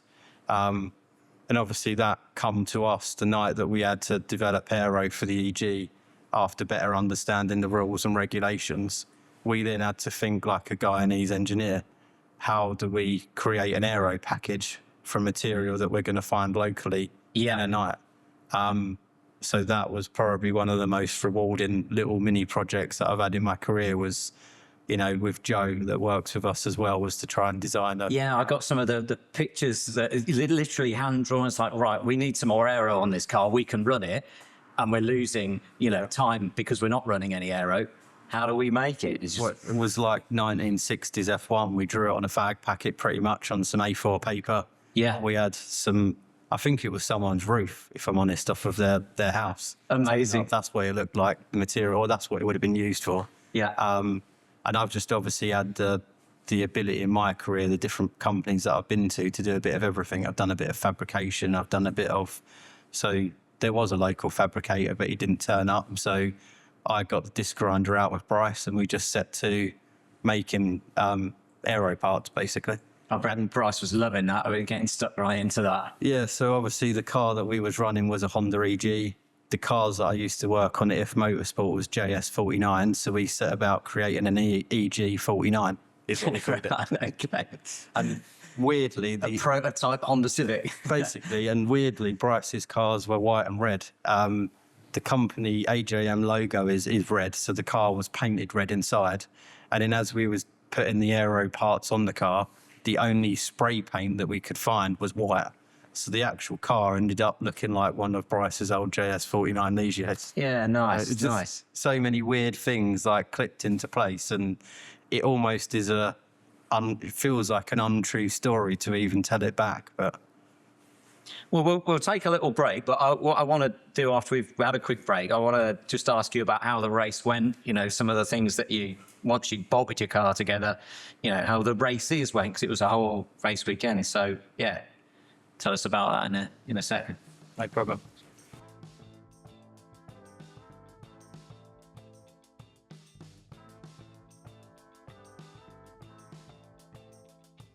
Is that action now? You can start now, yeah. Right. You're in charge now, isn't it? Right, okay. That's the Once in my life. Oh. Yeah. So we were wanting to talk about the event. So we've kind of done the whole story up to the event, but not actually talked about how the race went. So when did the event start? Was it on like the Friday? Was this when you kind of discovered that you needed more aero parts? What was the qualifying? It was Saturday qualifying, Sunday race. So we didn't work out that we needed aero parts until the qualifying on the Saturday. So Right. Junior only qualified 9th. And obviously being renowned for Honda K20 engines and being this big guy that he'd invested in the UK to come and build this amazing car, it was probably, I know you have your highs and lows in motorsport, but that day was a big low. We'd obviously done well in the Porsche. Will had qualified P2, but we was on second-hand rubber. So we knew we had a lot of time in the bag once he had new boots on the car. But our Honda only qualified 9th. What was that against? Against other Hondas that were local Hondas, was it? Basically, yeah, it's all other Honda EG. Pretty much everybody's gone for an EG because it's one of the lightest chassis, and everyone's picked the K20 engine because it's the most powerful 2-litre engine. And it's a 2-litre class, basically, Group 2. So it was a head in hands moment, like, where am I going to pull this performance from? Yeah. Like, what are these guys really that good? Like, you have to go into every race meeting in the UK and think we're not the best. That's how you turn up, and then you work through the event to become the best and carry on developing. But going out to Guyana, you know, you honestly think that our K20R engine that was in this EG wins everything that we turn up to in the UK and Europe. Like, we've not had a K20R ever qualify 9th. You know, they're always P1, P2. We've won events all over the globe with that engine. So to turn up to Guyana and effectively have our arse handed to us, as it felt, was like, what's going on? Like, what is happening? Like, it just wasn't a normal position to be in for us. So Yeah. that's obviously where the old 1960s, 1970s engineers grid walk was what was needed to go and pitch. Go and see what everyone else was doing and they were running their cars. So that was me and Joe got a beer, as you do at the end of a busy day like that, and walked up and down the pit lane and started photographing everybody else's car. And it was obviously quite evident at that point, and obviously the cars that we'd watched in qualifying, that everybody was running aero and we wasn't. Yeah. So obviously, So you find yourself in a foreign country which you don't know any of the sort of local fabricators or suppliers? You've got no idea where things are, but you know you're going to have to do something with the aero. You're going to have to create something. Yeah, so I mean, we was fortunate that the guys, juniors guys, obviously know everybody locally, and they went off and found us material. We'd sketched out a drawing of what we wanted to do, which was, again, 1960s engineering of fag packet drawings. Yeah. So, I mean, it was quite fun. Like, you're like, oh, if we actually get the material, this is going to be quite a fun project for us. Yeah. Obviously, tiredness crept in. It ended up being an all-nighter before the race. But then again, you know, things that I've done in my career previous to that, Le Mans and stuff, prepares you for concentrating the whole way through a night to get a task completed. Yeah. So yeah, we was there. We had our design. I think we had 5 or 6. We decided that we was going to go with a 50mm ride height. So we had to try and find something in the workshop that would be 50mm to give us a platform to design the. So was that lower than you were running at that point then? What was the deal with a 50mm? So you mean for the aero parts? Well, it's not that. The bumps are so big on South Dakota that if we went any, like V to V car would be 40mm ride height. Yeah. But we knew from what we'd done with the Porsche already that we're probably going to have to be 10mm higher than that. Yeah. So where we set out to create the EG JS49, we picked a 50mm ride height. We was going around their workshop to basically the first template that we made was out of cardboard. Yeah. Actually do. And we found some caps off of spray tins. So we had 6 caps off of spray tins and they worked out to be exactly 50mm. Perfectly 50mm. Amazing. So even when we test or fitted the actual aero to the car, we had all of these spray tin caps underneath setting the height. Yeah. So it was kind of fabricated in situ, as they would say in the engine. Did you manage to find a flat floor anywhere? Where were you doing the well, luckily, Junior's workshop, he'd had a floor laid, and it wasn't perfectly flat. I mean, it was close enough. The aero wasn't perfect. It's not to the last micron. It was, there's a 0.5 mil here, 0.5 mil there, but from with the tools that we had, I think we created a pretty good setup, to be fair. Yeah. So I love the whole business of doing an all-nighter and then you get in a police escort in order to get back on time. What was the crack there? What happened? So obviously we wasn't as efficient as we could have been because we'd already done some big days that week, and obviously we was trying to design something from scratch. The material didn't turn up until 1 a.m. The roof. The roof. Somebody's roof from somewhere. Yeah, some 3mm like steel and aluminium sheet turned up from somewhere. We had our cardboard templates made at that point, but then we had to make the cardboard templates out of metal material. So luckily I've done a bit of fabrication. There was meant to be a fabricator turn up to help us out, but he didn't arrive. So it was me and Bryce with as we say in the profession, a Paddy's chainsaw or a disc cutter, cutting material, making little brackets, making support brackets. We made a front dam for the front splitter, and then we had a carbon fibre splitter that Reverie had made us for the Porsche. So, it's still not anywhere close to as good as the kit could have been because the splitter didn't quite cover the whole engine bay underneath. Yeah. But we managed to cut and shut the carbon splitter to make a splitter from a Porsche to an EG. Yeah. So how much time did you do in the wind tunnel before you bolted it on the car? Well, that was one of the scariest things. Obviously, normally with a setup like that, you've done some simulation on it, worked out some numbers, you've done a shakedown at least. Yeah. You've got, that the thing's not going to lift and it's actually going to create downforce, but we threw it straight into it. It would never happen anywhere else in the world, but we threw a brand new aero kit straight into a race with a paying driver who has been paying the bills. So that was quite a lot of stress. Yeah. But it obviously worked then. So he went forward. So he started P9 and he went forward from there. So yeah, we managed to find 4.5 seconds of performance overnight with the aero. So how long is it? How many seconds is the lap? So it was like a 1:24 is the lap time that we was doing. 4.5 seconds over 1:24. Yeah. Right, so okay. we was 1:29 and we moved down to like a 1:24. Right. A high 1:24. So that was that's a good lap time, and obviously that carried us from P9 to P3 in the first race. I think he was P3 after like 2 or 3 laps. Right. And then in the second race, you obviously start from where you finished in the first, and we moved from P3 to P2. So he's obviously our paying customer, has picked up some nice trophies, and an aero kit that we designed overnight. I think one of the most flamboyant parts of it was the fact that we managed to create a Mercedes F1 looking diffuser out of black tape. Amazing. So we just cut the rear bumper away to give us airflow through the back of the car, and then we used duct tape effectively to create a diffuser. So it was hours of taping to create that, and really it's a bit of a masterpiece, if I'm honest. There's something that we're probably just going to 3D scan the tape, and probably the diffuser that we end up with is going to look something like that, but made out of carbon in the end. So amazing. So it did a good job then, basically.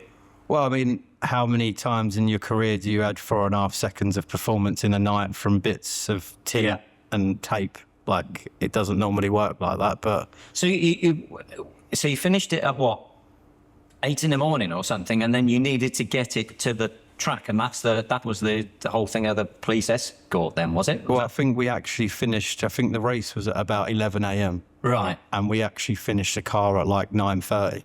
Right. And then, obviously, this is like their British Grand Prix, so, you know, imagine what it's like getting into Silverstone on Grand Prix weekend. It's that times 3 or 4. Basically, there was queues of trucks and people. Even we come in a support van with the front splitter. We could not get through the queue of cars, even with police escort. So we had to get out with our tools and the splitter and walk about 3 miles to get into the circuit with parts. No way. Literally, as soon as we got into the circuit, the car had literally just coming off the delivery truck that had been police escorted.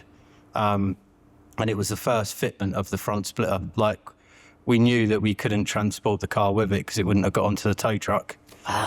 We had measured everything 3 or 4 times, and we'd made all these L brackets to attach the splitter to the front bumper. Right. But this was the first time that the whole car was actually going to be fitting it. Yeah, so it was in that state, I suppose it's a bit like a racing driver. When you throw it into a corner, your head's just on getting the task done. You're not thinking of what can go wrong. Yeah. I think if you thought of anything that could go wrong on that journey from where we started to where we finished, you probably wouldn't have got it done. But yeah, so it went on. We were there drilling holes in the front bumper, juniors getting in the car, the engine's warming up.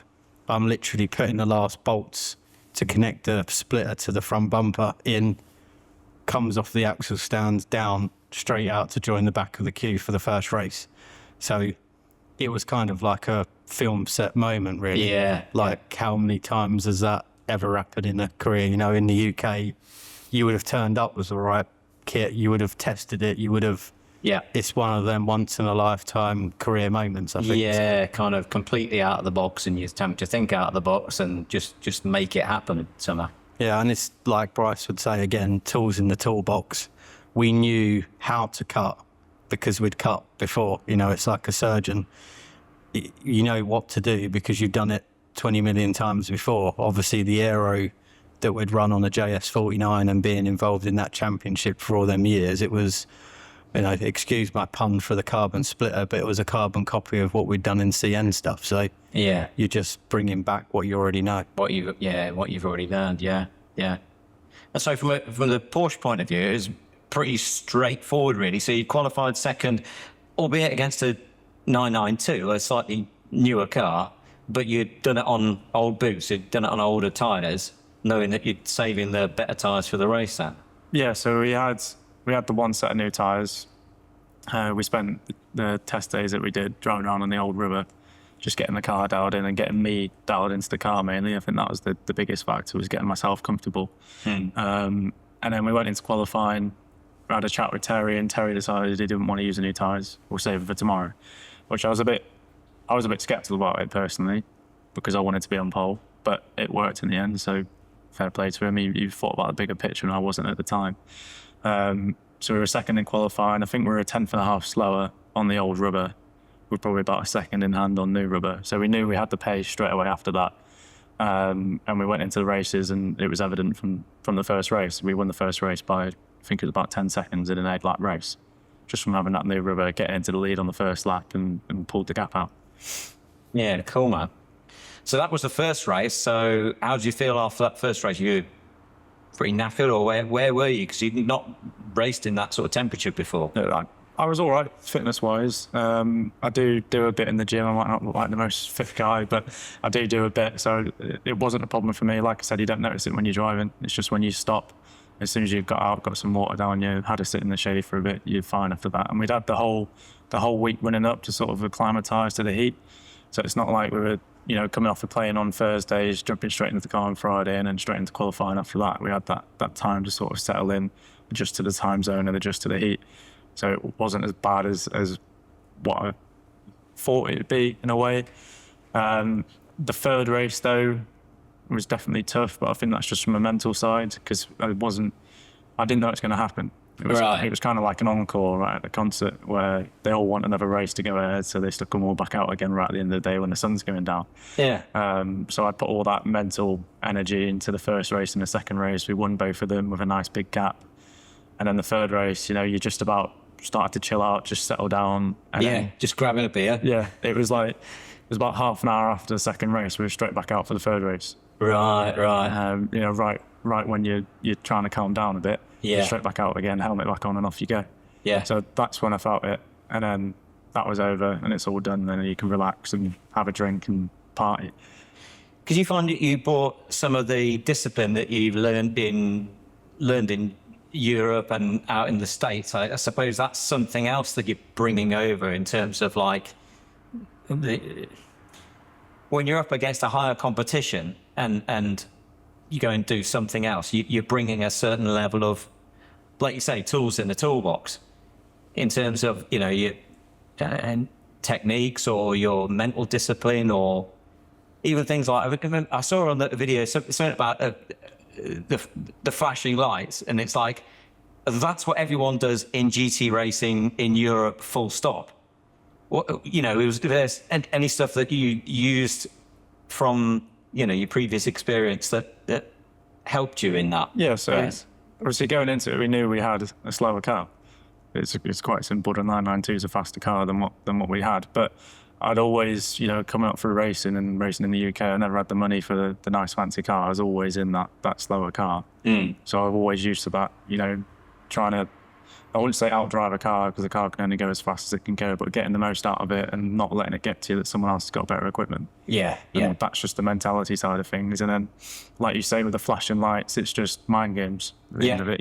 You're racing another person at the end of the day, and if you can get in their head a bit and you can put them off, then that's where the mistakes happen, and that's where it comes from. So if he was ahead of me and he drove perfectly, I might not have got past him, because it's quite a hard track to pass that.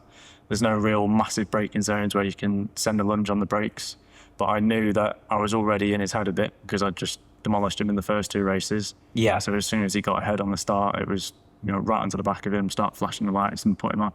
It's also to do with the training and how sports, where it's all in the head. And that was 3/4 of the conversation I had with Bryce was about the mental application and how it's, that's the single biggest performance difference. So if you do a training day at iZone, for instance, I remember them training the guy who I was working with at the time, Stu Ratcliffe, in Lotus Elise's, and they would on purpose put a distraction method. So what they would do is press a key and they would make the camera look to the rear of the car. They'd flash like a rear of the car. So they would deliberately show the car behind as if it was flashing its lights. But instead of just showing the camera in front, so you were driving, and all of a sudden you saw this rear-facing camera. And they would deliberately do that to try and put you off, to train you to not be put off by distractions like that. Is that the sort of... Yeah, I think you get to a point in racing where everybody can drive just as good as what you can. There's a certain limit to how fast a car can go, and you get to that point where there's quite a few people going as fast as that car can go. Like what we were doing in America, because everything was locked down and you could see everything that was happening. This was in the Radicals, everyone was so close at the end of the day. When we were at Miami, there were 6 cars within half a tenth of pole position. Yeah. You know that everybody's driving just as good as what you are, so you need to do something else to beat them, and that's where the mind games come in.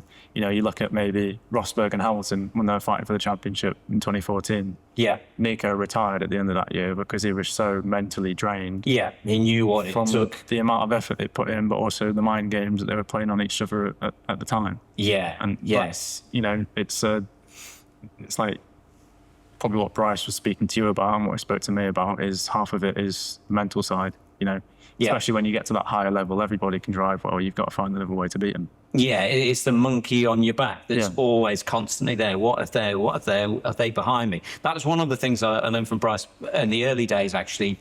I remember racing against him at Larkhall, 95, and I was in third, he was in second, and I was gradually catching him. And as he came out of the hairpin, I just saw his head go like that. And it was to listen for me. He deliberately, and most of the other drivers at that point in time would go along, go down the straight, and then go like that, and go like that again.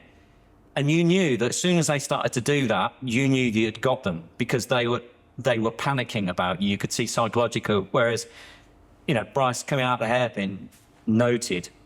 Do you see what I mean? And he finished ahead of me in that race. It was because, and then he just carried on with doing his driving. Well, it's like another way to sort of put it into perspective is some people might be, or as a driver, you might have weekends where you're incredibly fast in testing and you go into qualifying, and then when all that pressure's on it, you can't deliver. But you've done it all throughout testing, but now you can't. And that's not anything to do with the way you're driving. It's your mental side, and you're not quite as focused as you might be, or maybe you're distracted by something. Yeah. You know, and it's especially evident when you're fighting for a championship, because that's when the pressure builds and you just can't let it get to you. You got to treat each race as its own thing at the end of the day. Yeah. Well, different drivers is a different key, isn't it, as well? Because, I mean, from my point of view, I was very uptight when I was racing to like 96, 97, when I was doing single-seaters. I was very uptight. The point when I didn't really care anymore, and I had a couple of beers before the night before the race, and I just like woke up, and because I'd basically run out of money, and I'd found out there was all sorts of personal issues that I'd had with my girlfriend at the time. It was just like, I just can't be doing with this. I remember rocking up the track, and then I'm like, I've gone from like qualifying 12th, 13th. Suddenly I was P4, like 2/10 away from pole. And it was just the fact that I was more relaxed and more chilled and happy. But that was my key to it, really. With some drivers who are a bit more relaxed, sometimes you need a bit of a prod in the side. Do you know what I mean? It's about trying to find that key, isn't it? Yeah, and I think that's what separates the best drivers from the good drivers. Like, you can see it in F1 at the moment, the likes of Verstappen, he doesn't let anything get to him. He doesn't really care. He just does his own thing, and he treats it race by race. And then if you were to put yourself in his teammate's shoes, you've got this person who's absolutely demolishing you every single time. You've got the pressure of the media, you've got the pressure of, you know, your team boss, and you've got to try and get back out there and drive as fast as your teammate, who at the end of the day, he doesn't care. Yeah, Max destroys them mentally. I think, you know, on paper, on their driving, they're, you know, within 2 or 3 tenths of him. But as soon as they get in the team that's become his team, they just mentally fall away. We've seen it with Sonoda, we've seen it with Lawson, we've seen it with just about every teammate that he's been with, and it's a mental thing rather than, it's like, it's interesting actually. You see people was like, they've designed the car around him. I was like, how can you design a car around it? You design a car to go as fast as possible. Yeah, exactly. And it's the driver's job to drive it as fast as possible. Yeah. Maybe there's little tweaks they can do to make a driver more comfortable. Yeah, and their personal preferences. But you don't design a car for a driver. No. Because that's just stupid. You'd be leaving performance on the table at the end of the day. Yeah. I think this is where the team aspect comes in as well. So that driver's mental state is dictated by the team that's around him as well. Like, you can't go into a race meeting being that confident when you're not confident in the people that have got you there. I think some of the questions that I had when we was in Guyana is, why is Will's brother with us? But that Will's brother's position in the team was as important as our lead mechanic, because he was Will's sounding board. Bryce Wilson coming as a team manager, I had him written down on the sheet as a team manager, but I knew that he would do much more than just help me manage the team. Yeah. He would be the person to download experience to Will, and that's one of these key aspects of what he's good at in this industry. Is he's just good at almost pulling the USB key out of him of experience and pushing it into a young driver and downloading 30 years, 40 years of experience with it. It's almost like you need that maverick to be part of the equation. Like Niki Lauda was a good example. That's what I needed to find. I needed to find myself another Niki Lauda. I'd seen how impactful he'd been at Mercedes, and I needed a Niki Lauda, and Bryce Wilson was our Niki Lauda. Yeah, someone who's just been there, done it, but more importantly, has won and has been right at the sharp end and just thinks that little bit different. It thinks in a very unorthodox manner. But I think that helps to complement. It's a little bit of the spice, isn't it? It's the catalyst that can drag that extra performance out of the team.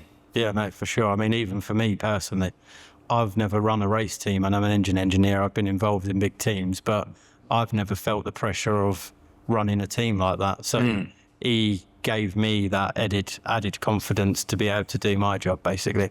Anything that I wasn't sure with, I would confer with Bryce, and he would see it one way, I would see it, but generally the way that we both saw the obstacle that we would get around was the same, and then our two heads would come together to get around. Obviously, he was a key part in building the aero with us in the night, but there's so many bits that, having come out away from just the engine engineering laptop and overseeing a whole team, I knew that this all that there's all these bonds between people and managing relationships between customers and drivers, and I'd seen it all. I'd seen Bryce, I'd seen other team managers do this, so you're quite well equipped at doing it, but I've never actually done it myself. So I needed Bryce there to just give me that last 10%. You think you can do a job, but can I? Yeah. But if I haven't got the answer, then he will. Yeah. So, but it's also just instilling that mental attitude into the rest of the team. Yeah, definitely. Yeah, it's a can-do attitude, isn't it? Yeah. There's things that in motorsport, like I said to the customer, you could spend £200,000 with me on parts, but Bryce will give you more performance, and I think that's what you need to break this down into. Yeah, it's a human element. On-track performance. Yeah. This isn't just components and engineering. On-track performance is made up of so many other aspects. Yeah. And obviously he was a key. It's probably 30% of that week's on-track performance, and he brought no parts. He just brought himself and his kit bag. So, yeah. So I expect to the £2,000 check in the post after this round. Nice. So, but tell me what it was for the future then. So, more stuff out in Guyana. Have you got another project underlined? So, the Wolf that's in the workshop I was speaking to Liam about. Is that your next target? Next project, yeah. So we've got an endurance race back in Guyana at the end of January. So it's 100 laps of South Dakota track. They were going to use a Radical that they've got out there, but obviously the Wolf, or the CN car, is the big brother to a Radical. Basically, it's kind of the bridge between LMP2 and a Radical. Yeah. A lot of the tracks that we used to go to with CN cars with 250 horsepower, we wouldn't be far off the tail of an LMP2 lap time, just because they're more nimble, a better handling car, not so big. So we plan to embed a 300 horsepower engine into that Wolf, and we should be absolutely down the road from the rest of the competition. So what are they as standards? I can't remember what they used to run in VDV. So if we used an FD2 engine, which was the Japanese JDM 12.5:1 compression ratio engine, that would have been 250 horsepower. Right, yeah. Target. If you could get more than 250, then you was doing well. Right. I think the best we ever had it was like 252. Right. But that was obviously exhaust headers was free, airbox was free. We had a ex-Williams F1 designer with us at IF, helped me. He first taught me about secondary pulsing of I4 engines. They suffer massively from bad back pressure, effectively. So once you unlock the airflow of an i4, the engine just comes alive. So we worked our own airbox and exhaust system at IF, which I've carried into Bourne. All that kind of 1950s ideas that this engineer instilled in me at IF carried on and through what we're doing now. So effectively, an engine's just an air pump, and the better the airflow and the less back pressure that you're creating hitting the exhaust valve, the better it's going to flow. So it's all about creating scavenge on the exhaust side, and if once you do that, it unlocks the K20. It's ideas and philosophies that maybe have been lost on the modern generation of engineers. Like, all that work was done then. Everybody's now got flashy data and laptops. It's kind of like what Will was saying, not to get lost in data and sometimes to just come back to the overview. I was going to say, a lot of that I didn't understand, and I'm kind of nodding like I did. But yeah, I get the philosophy behind it, yeah. The philosophy is if you allow more air to flow through that engine, it makes more power. Right, yeah. And you can get absolutely lost in cam duration, lift, solid works, flow, this. But at the end of the day, you've just got to go real well testing. Yeah. And if we let more air through it, it will make more power. Simple as that. Yeah. I've seen the same with drivers with that just look at data and just like, hang on a minute, look at where you're positioned on track. Look at how much curb you're using. Let's just get the basics right to begin with. Usually, I mean, I'm quite old school. If I'm coaching someone, generally I like to try and at least sit with them for one session if it's a car that I can do. So you kind of just get a feel of just like whether they're just adding a little bit more lock on, or whether they're just a bit hunched over the steering, or whether they're just holding on the brakes. It's just all about tensions. It's all about that's kind of a bit of a black art, really. And you're not going to see punching on a steering wheel on data. Yeah. No, I think even now, some of the best race teams in the world just gather their best engineers around the car and literally just have a chat. Yeah. Like, forget the computers, forget that. Like, what is wrong with this car? Yeah. Driver feedback. And that's the most effective way. Don't get me wrong. When you're going to dissect that big issue, then you need data to peer into them tiny aspects of why it's wrong and what you need to move forward on. But you can only ever look at data as a tool. Yeah, mega. Well, boys, thank you for giving me your time today, and it's quite an interesting story. Good luck for doing 100 laps in January in the Caribbean. Thank you. You're going to be sitting in a sauna, so you need to get like fully kitted up and just sit in a sauna for like an hour and a half. I think I've been in the gym nearly every day since we got back, so just getting ready. Got to be ready, aren't I? I'm trying to look at whether you're actually lying. I'm not worried. There is a nice gym around the corner from Bourne HPP that I'm going to drag him and his brother Luke to, so I'll make sure he's sat in the sauna, don't worry. Good work. Well, boys, good luck for January, and yeah, thanks for telling your story.